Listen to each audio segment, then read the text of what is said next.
Hey guys, this video is sponsored by Ible. Make sure you guys download the app, follow me, and talk to me on there. No one wants to think too hard during the holiday season if you're shipping stuff out, right? That's where ShipStation comes in. You'll save time, money, and stress during the holiday rush when you sign up by using promo code Blaire at ShipStation.com to sign up for your free 60-day trial. That is ShipStation.com using promo code Blaire. Hey guys, welcome back to the Blaire White Project. We have a lot of shit to talk about today. Listen, we're going to start off with Dylan Mulvaney going to the White House. Now, people have been begging me to talk about this person, and for like the past year or so, like, or as long as this person has been on social media and, you know, getting attention, right? I have not talked about this person because the only thing I've seen is like extreme cringe, which is like, yeah, I guess I could do a video about how cringy Dylan is, but that's not really, I don't know. But recently, this absolute cringe fest misses day 200 and something of being a girl and constantly talking about girlhood, which is bizarre, went to the White House and is advocating for children to transition and advocating for puberty blockers. Interesting that you as a trans adult would be advocating for puberty blockers. Glad you have your fertility and none of the, you know, harmful effects of puberty blockers, but why are you advocating for that for younger people? Oh, for aesthetic purposes, so you can look different, so you can pass better? Oh, okay. We're placing aesthetics over fertility. Got it. Anyways, so Biden invited Dylan to the White House. I like how I'm supposed to accept, endorse, or like the fact that this person is in the White House, of like speaking to the President of the United States, essentially on my behalf, right? There to represent trans people. This is who the fuck we have. First of all, let's talk about how, you know, Dylan, if you haven't seen Dylan's TikTok videos, or I believe it's TikTok that Dylan is very, very famous on, their whole thing is like, I'm on day 12 of being a girl, day 200 of being a girl, day blah, blah, blah of being a girl. I believe at this point, upon talking to the president about trans issues, Dylan is on day 220 something of girlhood. And we'll unpack the fact that Dylan was obsessed with girlhood rather than womanhood or adulthood, or, you know what I mean? That's bizarre. We'll get there in time. But first, what the fuck could this Dylan individual know about trans issues 220 something days in? What is that, like 9 months? I'm horrible with math. It's under a year, right? And yet this person in under a year is in the White House representing people who, you know, have been trans for decades, or, you know, it just, what the fuck is that, right? But of course it doesn't matter. It doesn't actually take a rocket scientist to be picked for one of these things. You just have to go and, you know, parrot the talking points. So as long as you're willing to go tell the president that children need to have the right to transition and puberty blockers are totally fine, then you can be there. Listen, we need to unpack the fact that Dylan's obsessed with girlhood, right? Because even if we are to go along with the ideological position that Dylan, you know, has, which is a man becomes a woman becomes a man. We all know it's a lot more nuanced than that. It's not quite that. But even if we were to go along with it, wouldn't that make you a woman if you're an adult? If you're like over the age of 18? If you're in your 20s, which I believe Dylan is, if not 30s, how old is Dylan? I don't know. You've never, here's a good example. So I am a trans woman who transitioned at 21 or 22, right? Or was it like 20? I don't know. Memory is fading the older I get. Granny tranny over here. However, I only transitioned as an adult. I did not grow up as a girl. Therefore, I've never experienced girlhood. Dylan, you haven't even experienced womanhood. You damn sure haven't experienced girlhood. Like, there's this other thing about how Dylan refers to vaginas as Barbie pouches and claims to be a bimbo. And it's like, this is who is in the White House talking about trans issues to the president. Has life really dwindled down to this? People want me to have a lot of issues with a lot of the things that Dylan does. And like, I find it all very cringe, very abrasive. Like Dylan's persona is quite abrasive, right? Like I would never just sit there and scroll through and like enjoy the content. But honestly, I don't have that much to drag over just being cringe, right? It's more like taking a position in front of the president that children need to be allowed to go on puberty blockers, that there should be no ability for states to ban child sex changes. That is incredibly disgusting. And Dylan, for you to be advocating for that a few months into girlhood, like maybe sit the fuck down and shut the fuck up. Not that, granted, there's many public trans people that have been trans for years that I think would even argue anything different, but that's really the problem, right? Like if you can be trans for this long, say someone's been trans for as long as I have, which is 7 or 8 years. There's a lot to unpack about the experience of being trans, about, you know, the effects of these medications. And Dylan, you just have no idea what the fuck you're talking about at all. And I understand, like, I see all these feminists and just women in general coming at Dylan for wearing like girl face or woman face, you know, the equivalent of blackface, or, you know, portraying a caricature, you know, being offensive, like doing videos where Dylan's like running from bugs and like, oh, I'm a girl, so I'm so scared of bugs. Girl, shut the fuck up. Like, you know, claiming to be a bimbo and just taking on all these horrible like stereotypes of women. And that's what Dylan thinks a woman is. And I see women getting offended, and it's like, who the fuck is to tell them that they're wrong? It is like, I'm offended as a trans person. I'm offended as someone who's perceived as a woman in society. I'm offended. Dylan's just really fucking cringe. And like I said, the cringe is one thing. The advocating for disgusting positions on behalf of me is another thing. So Dylan, like, I don't know. Should I do a main channel video on Dylan? Let me know in the comments. But we got to move on, y'all. The family of George Floyd plans to file a $250 million lawsuit against Ye. Has Ye officially changed his name, by the way? Like, I'm seeing all these publications just say Ye, which is like, is that a thing? I don't know. I feel like Kanye West sounds better. Like, don't get me wrong. Kanye is incredibly fucking famous, one of the most famous people. And yet I still don't feel like he's reached the status of like being able to just be called by like one syllable, like other art. I don't know. But regardless, it's really interesting because if I remember correctly, when the George Floyd shit went down, Kanye actually donated millions to the family. So it's kind of like, wow, you know, family took millions from him, and then he says one thing they don't like about the situation, takes one step out of the narrative of the situation, and now he has to get sued. I don't know. Granted, I believe what Ye, I'll try to go along with it. I'll try to say Ye. Granted, what Ye stated about George Floyd, if I'm not mistaken, is basically that he didn't actually die from the police and that it was due to fentanyl, which was actually found in his system in the autopsy. There was a lethal amount of fentanyl found in his body, which means, you know, no one survives fentanyl. No one does. You know, I've spoke to you guys recently about how I had a friend who died from doing fentanyl earlier this year. And can I just say this year has been like really weird and traumatizing in so many ways. Like, holy shit. I was thinking of all the other ways I've been traumatized this year, and like, oh yeah, also my friend died. So, you know, that hits close to home. I had a friend who died a couple years before that over fentanyl. So don't know where I'm going with that. There's another story we have later in the video about fentanyl I really want to talk about. But in regards to this, you know, I think it is fair game to speculate at the very least that someone who died, you know, even though he was obviously in a violent encounter with police, could that have contributed? I think where Ye messed up is making a definitive statement that that's really the reason why he died, especially if the coroner didn't come to that conclusion themselves.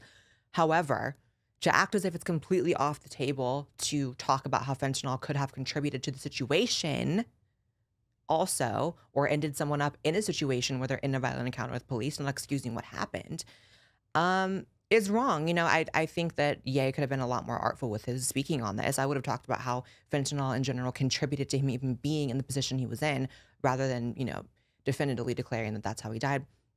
However, a $250 million lawsuit, like, I don't know. We're reaching a point where people are being sued for just having an opinion. And if that's the kind of climate, you know, we're going to be in, I'm sure it's very easy for people who are not paid to give their opinion or do not have public platforms for which their words matter. It's very easy for them to say, yeah, that's how it should be. But the reality is that's not good for anyone, you know?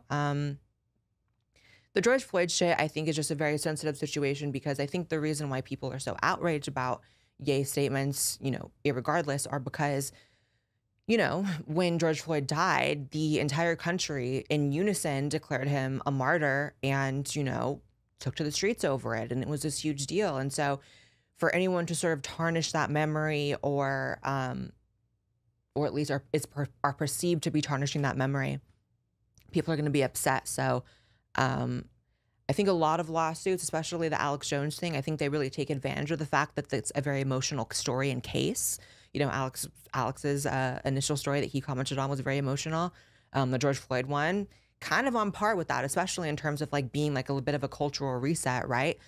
The Sandy Hook shit, the George Floyd shit, these were huge events that shaped the way we talk about so many issues, guns, race. And so I think people know that that's emotional and they're going to take advantage of that. We'll see what happens. It'll be very interesting to see what happens with that. Clearly Kanye is experiencing that cancellation life, you know? All right, you guys, we have to talk about ExpressVPN.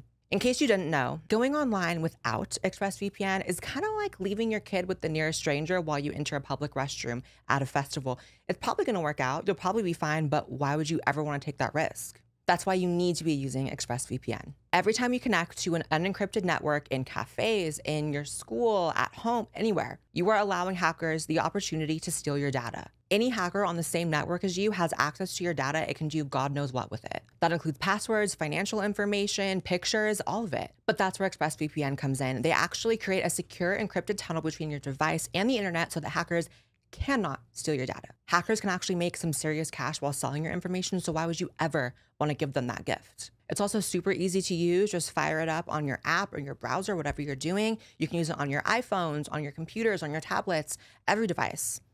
So secure your online data today by going to expressvpn.com/Blaire and get 3 extra months for free. That's expressvpn.com/Blaire, link in the description. That's expressvpn.com/Blaire, expressvpn.com/BLAIRE.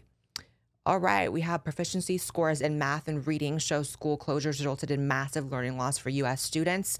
That's a no-brainer. I think we touched on this a few episodes ago, but it's just very interesting to me how now we're allowed to talk about these things. And I know that it's in part due to the fact that these studies are now coming out, right? But also, the overlords clearly have given the permission slip out for, you know, the mainstream news to actually talk about this shit, the corporate press to talk about this shit.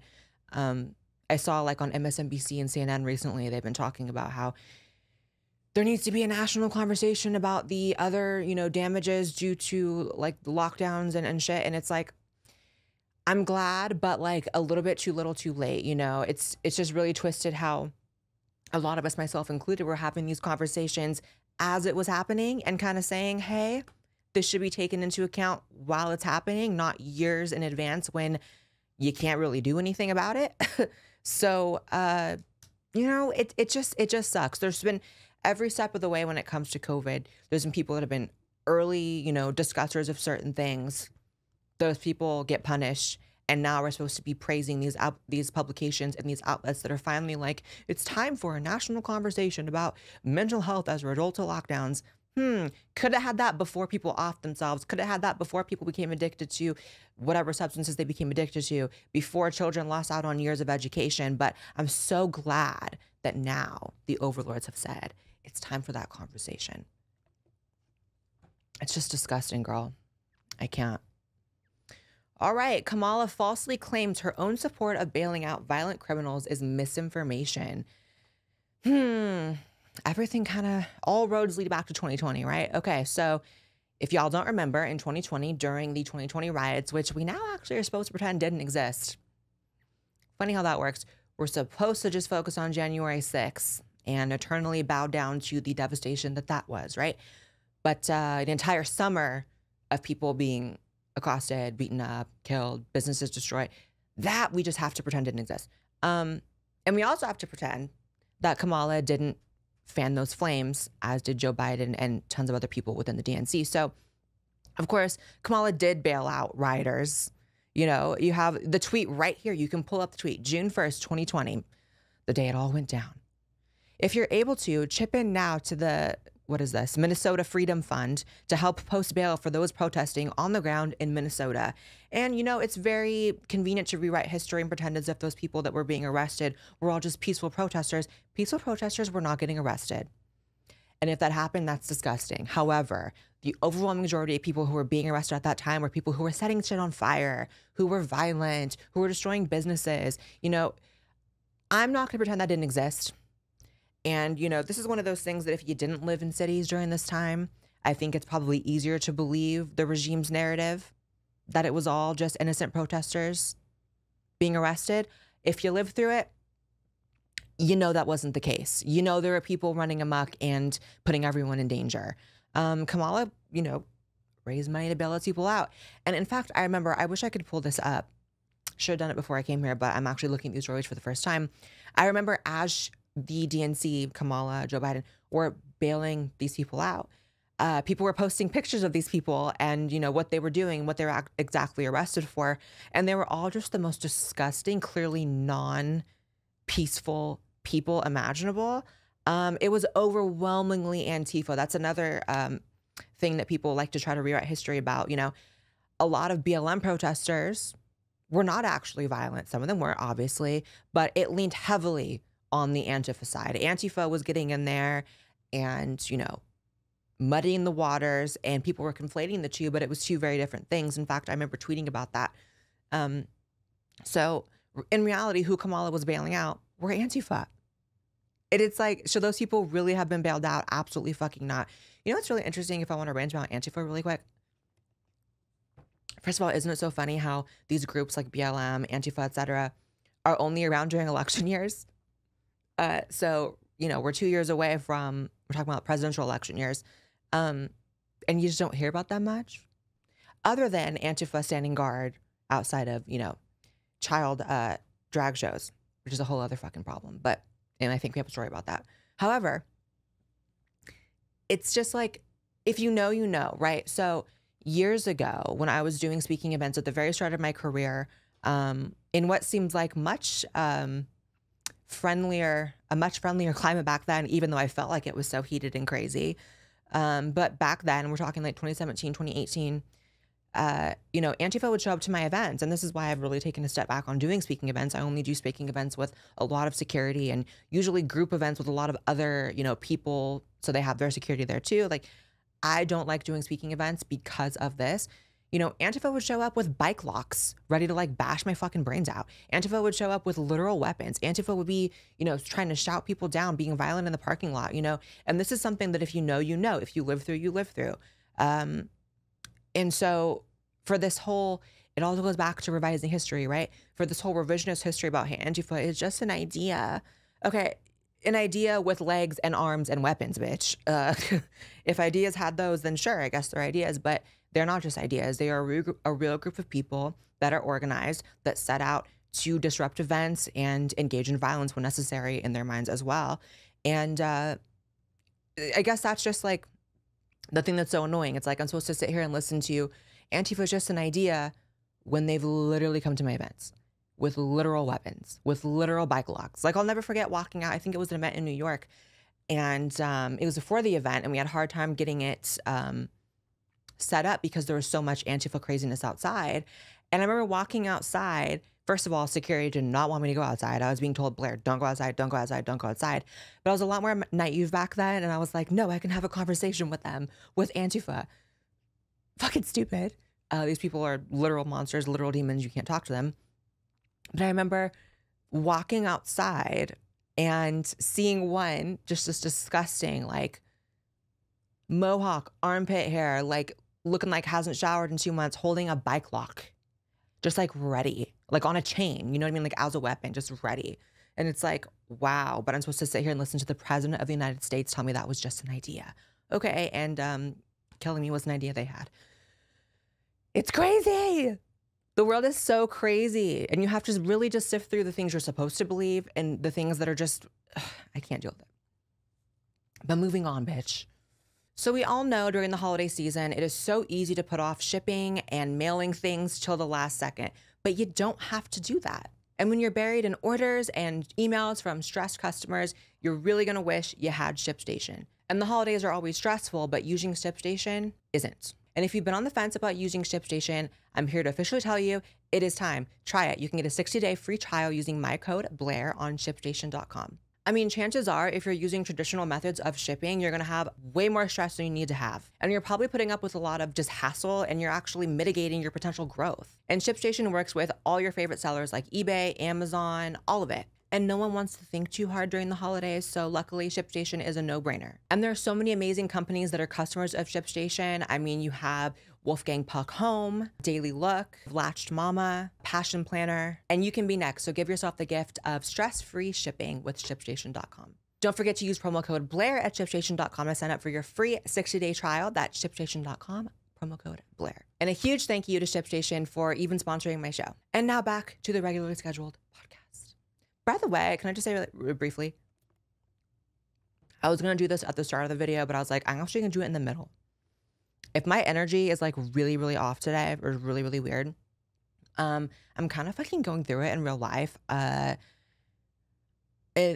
huge nuke has kind of gone off in my personal life recently. It has nothing to do with anyone you've ever seen me on camera with. Please do not start messaging people because it's not anything to do with that.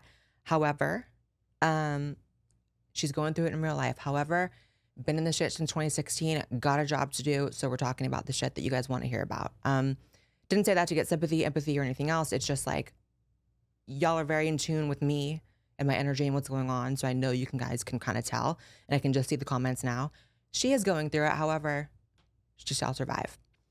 All right. So Christian Baker, this one's crazy. Christian Baker wins case after refusing to bake lesbian wedding cake.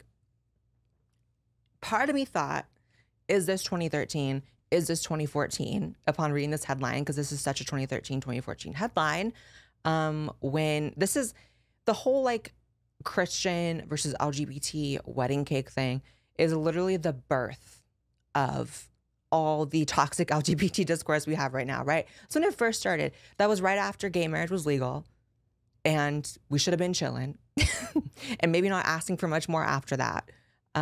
This is the baking of the wedding cakes is literally when the LGBT community stepped away from just give us our rights and leave us alone to you gave us our rights, but we're not going to leave you alone. That's the shift, right? And so to see this still happening is crazy, but I'm glad to see the Christian Baker won this case. Let's read a little bit of this article. Kathy Miller, Christian Baker from Bakersfield. That's funny. She's a baker from Bakersfield. Bitch, really? A Christian baker from Bakersfield, California, say that 3 times fast, who declined to make a wedding cake for a lesbian couple's ceremony in 2017, won in court on Friday after years of litigation. Miller, who owns Tastries Bakery, was represented by the Thomas More Society, I don't know who that is, in the discrimination case. She cited her religious beliefs for the refusal to make the lesbian wedding cake. Miller holds the Christian belief that marriage is a sacrosanct, is that how you even pronounce that? I'm so not religious, institution between one man and one woman. She directed the couple to another bakery that would fulfill their request, but she was met with a litany of lawsuits. Here's the thing, guys. If you want to be left alone to live your life the way that you see fit and the way that you feel is true to you, you have to offer that to other people as well. And first of all, if I were to ever go, this is the disconnect for me, right? So I'm a transgender, right? And I don't know, if I wanted to go into a bakery shop, let's pretend I was ever pretentious or obnoxious enough to do this and make like a transgender cake, right? Like a big trans flag, a big hashtag protect trans kids, which is code for sterilize them.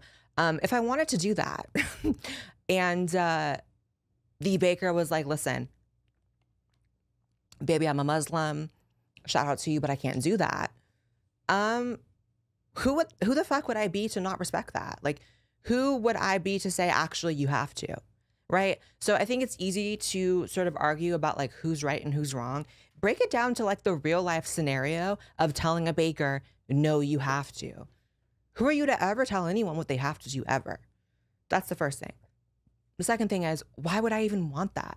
Like, to me, it's the same as I don't know. I wouldn't want to get married in a church that had an issue with my wedding, you know? And it's just the entitlement. And it's like, this is, I think, such an important case because I think this does set a precedent because it's like, listen, you can have your slice of the pie, let us have our slice of the pie, and just keep it separate, and it's fine. You know, I actually don't even feel super comfortable in religious environments for this reason. And the fact that, you know, this lesbian couple was just like so like tunneling on getting it done by this baker is like, what's actually wrong with you? You know, you have to accept the fact that people just are not going to be on board with your shit all the time. They're just not.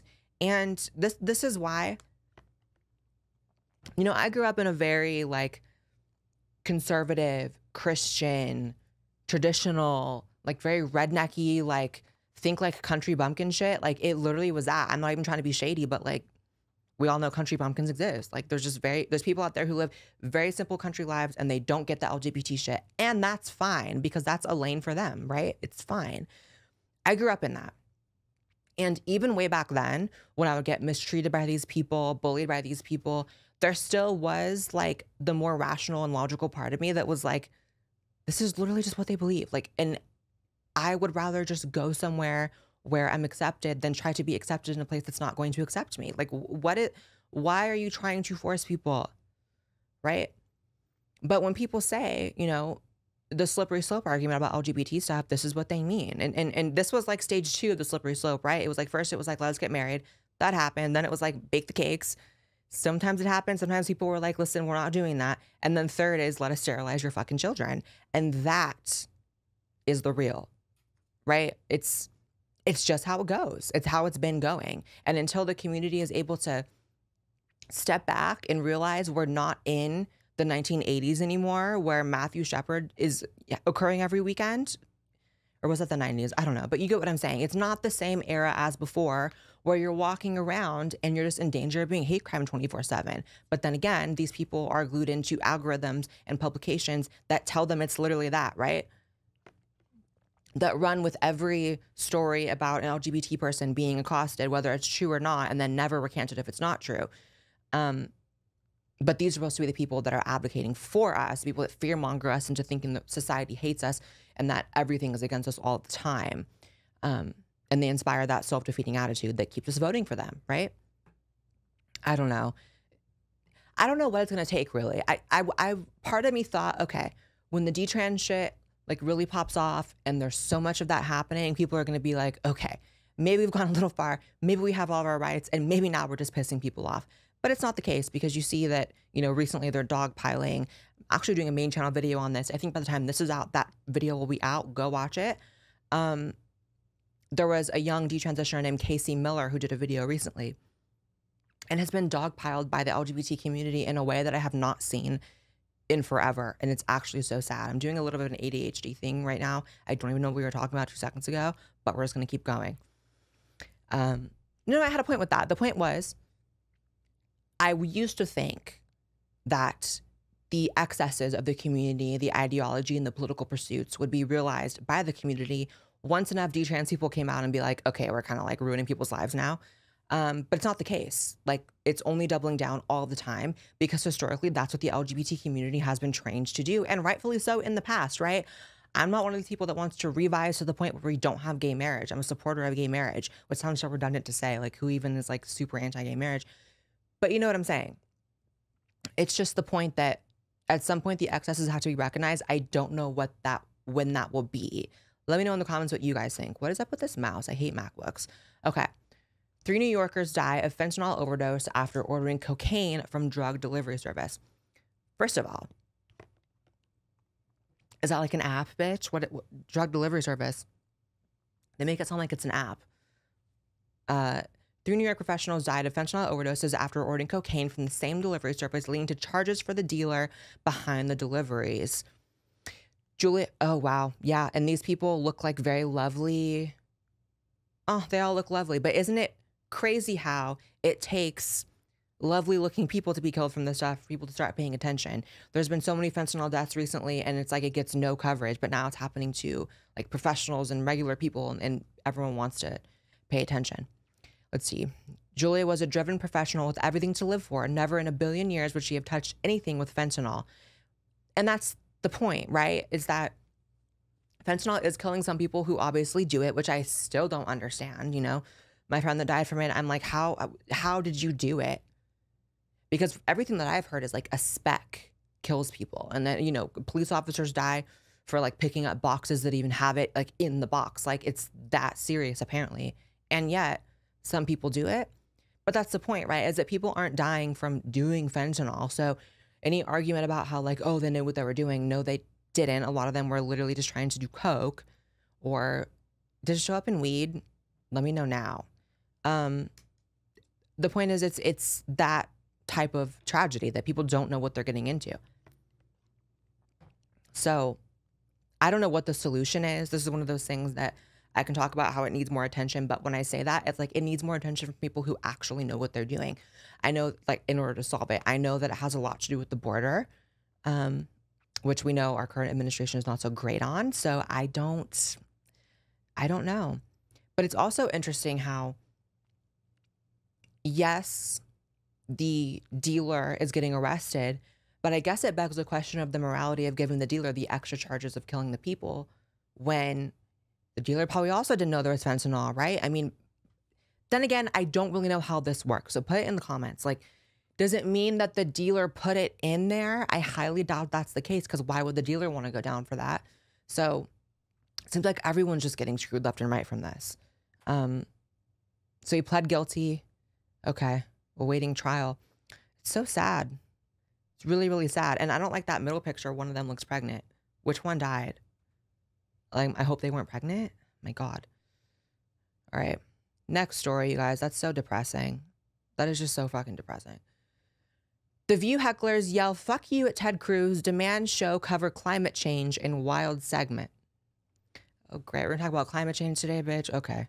Let's watch this clip.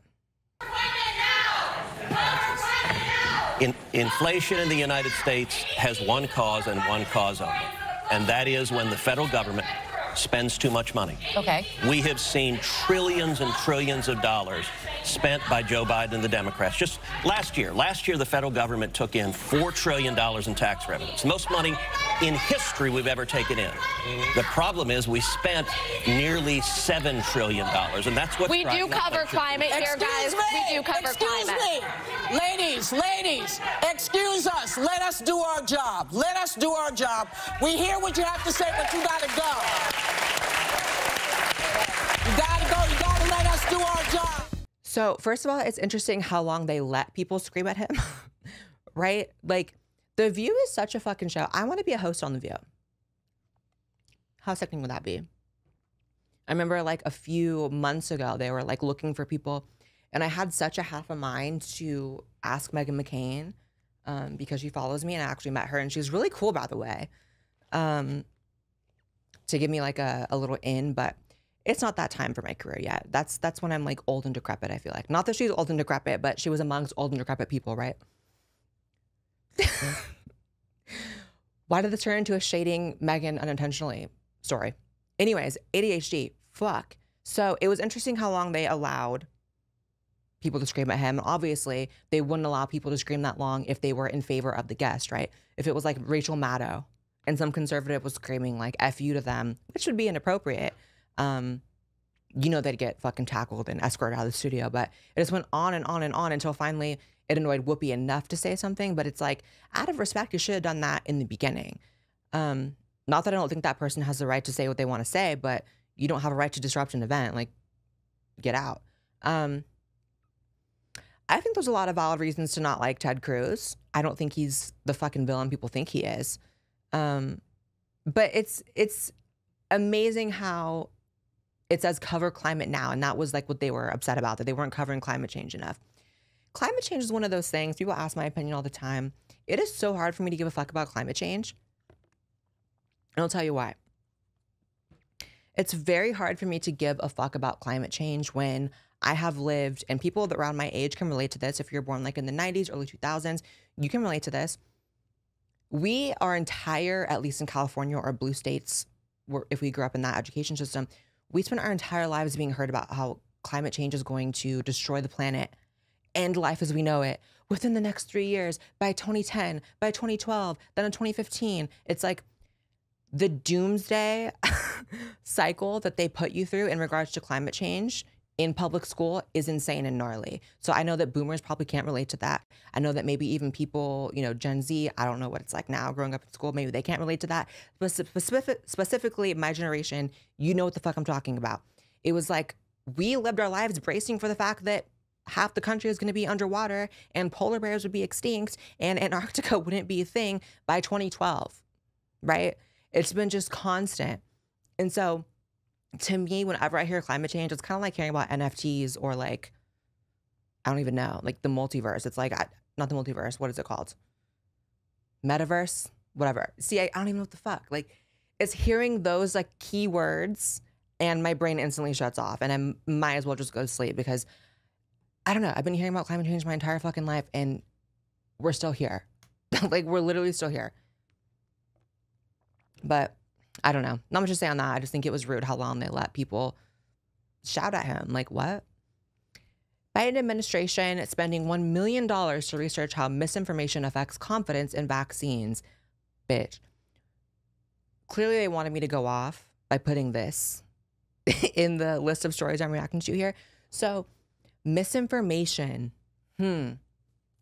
Was it misinformation when every celebrity, every politician, even a lot of right-wing politicians, including Trump, when every news outlet said that the vaccine was going to stop transmission? Was that misinformation or was it not misinformation because it was coming from the people who stood to profit from propagating that lie? Seems to me that there's been misinformation like from start to finish about the vaccine, about COVID itself, about lockdowns. And so it's like the same government and same corporations, Pfizer, which sowed this distrust in people, which caused this distrust, are now wanting to spend money to figure out why we distrust them. Maybe it's because you got everything wrong from the beginning.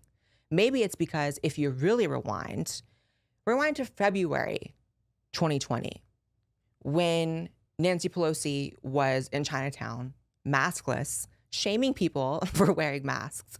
And then a month later, it becomes, you have to wear masks.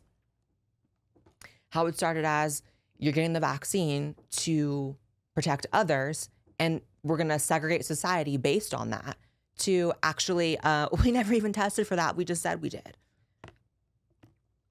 But yeah, let's figure out why people are not really trusting Big Pharma. Let's figure out why people are not really trusting the government. I can't deal with this. So let's just read some of this. The Biden administration is handing out $1 million in grant funding for research into how vaccine misinformation found on social media can affect people's confidence in vaccines. The Department of Health and Human Services announced the grant opportunity, developing a public health tool to predict the virality of vaccine misinformation narratives on Thursday, and will send the funds to a single applicant next year. Long story short, they don't know why the fuck people don't trust them. I don't know. This is one of those topics that I know is going to be discussed in a way that aligns with my personal perspective on it, like years down the line. Like, there's been several things, I'm not even trying to toot my own fucking horn, but there's been several things I've had to just literally wait for the truth to come out, and I just knew it inherently, which is scary because I'm not that smart, by the way. The D-trans one is a big thing. Like, let's not forget, I was talking about the D-trans shit in like 2017 when no one was talking about it. And I literally just knew, give it a few years, it's going to be like one of the biggest topics. Hi, it's here. This has that same feeling, which is like in 2026, people are going to be talking about the vaccine in a way that is very obvious to me and very apparent to me and very obvious and apparent to a lot of you guys. And yet we're just not there yet, right?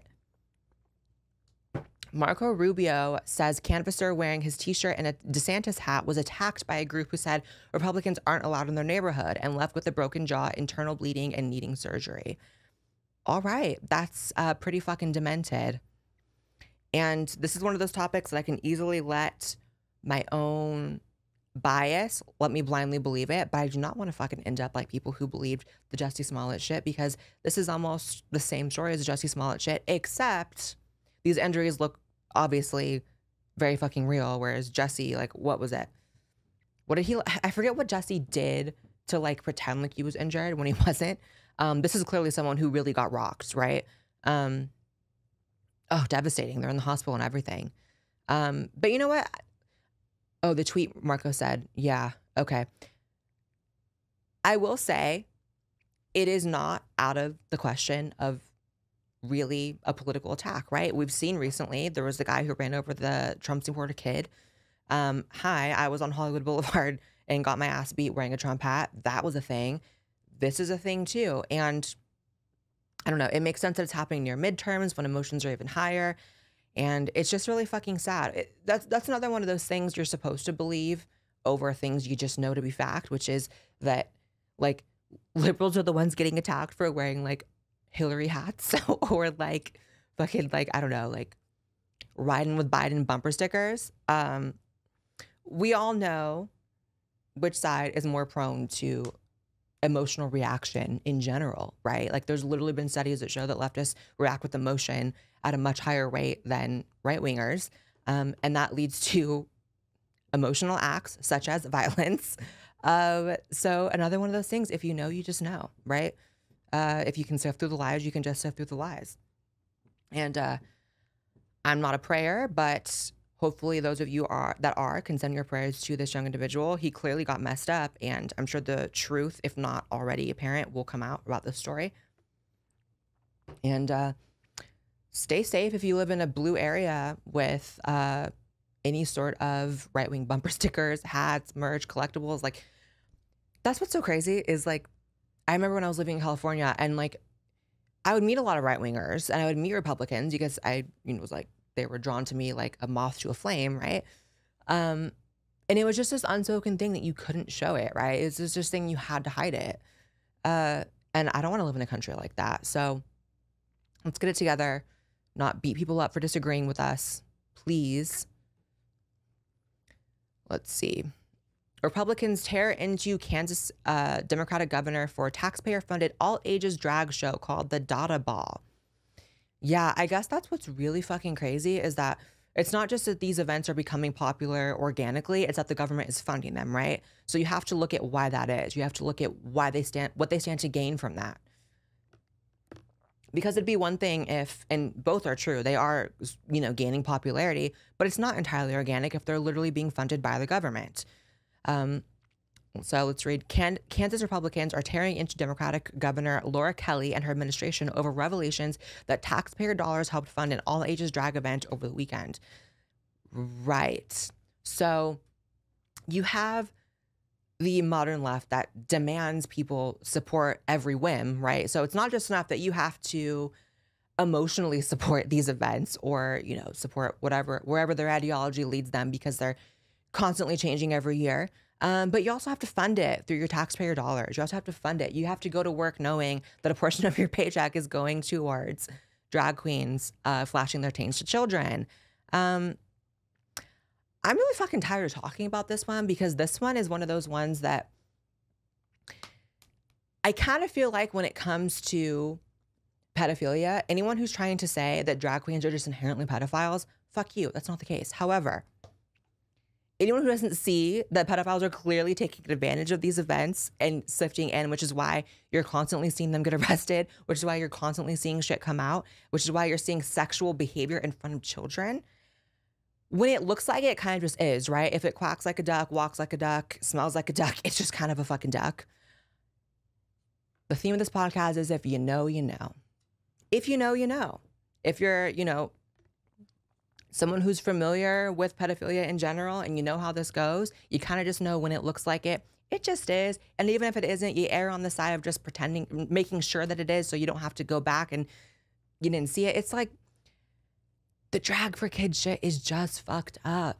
Like, it's just fucked up. There's no way to spin around it, And I'm pretty sure I actually have friends that, back in LA that partake in some of these all ages drag events. And it's like, I don't know. Maybe I should be a little more outspoken to them specifically. I haven't seen them do anything crazy at these events. It's more of like a lip syncing so far looking appropriate on my stories, on my Instagram stories. But it's just like, girl, can we chill? Chill, please. Let's see. Oh yeah, this one's crazy, y'all. Sandy Hook families asked judge to max out Alex Jones's penalty. So now Alex Jones actually owes trillions, or is set to owe trillions.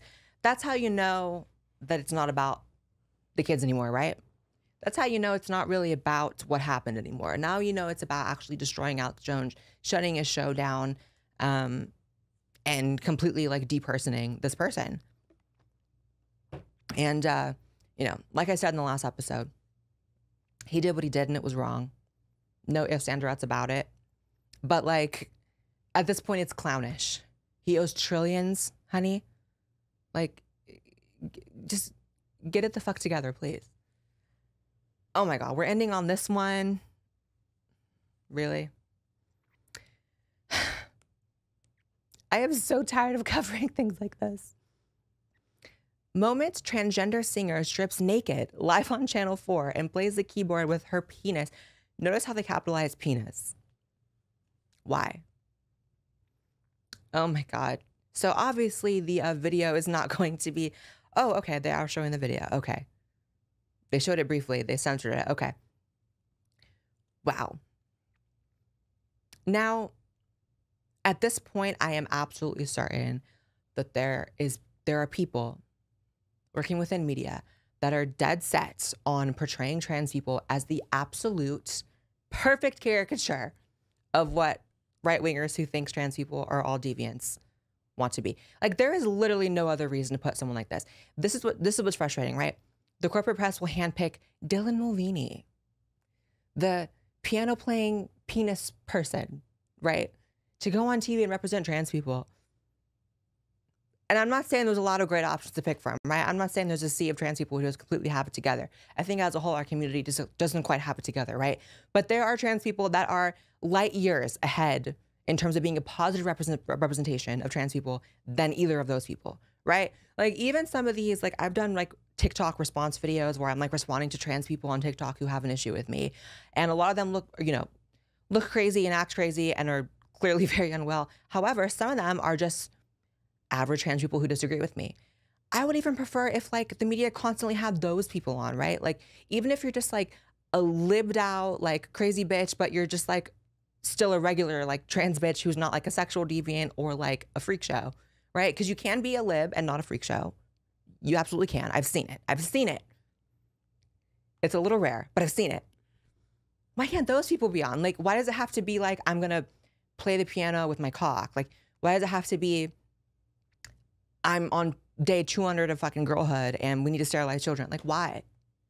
I'm just so over it. I don't know. Okay. Sometimes I want to like just like blink and like unblink in the future when like everything is set right. If it ever does get set right, maybe it won't be. But that's all for this podcast, you guys. I love you. Make sure you subscribe to this podcast channel as well as my main channel. You can always listen on Spotify, Apple, and iTunes, and follow me on Twitter and Instagram. And I'll see you in the next podcast. Bye, guys.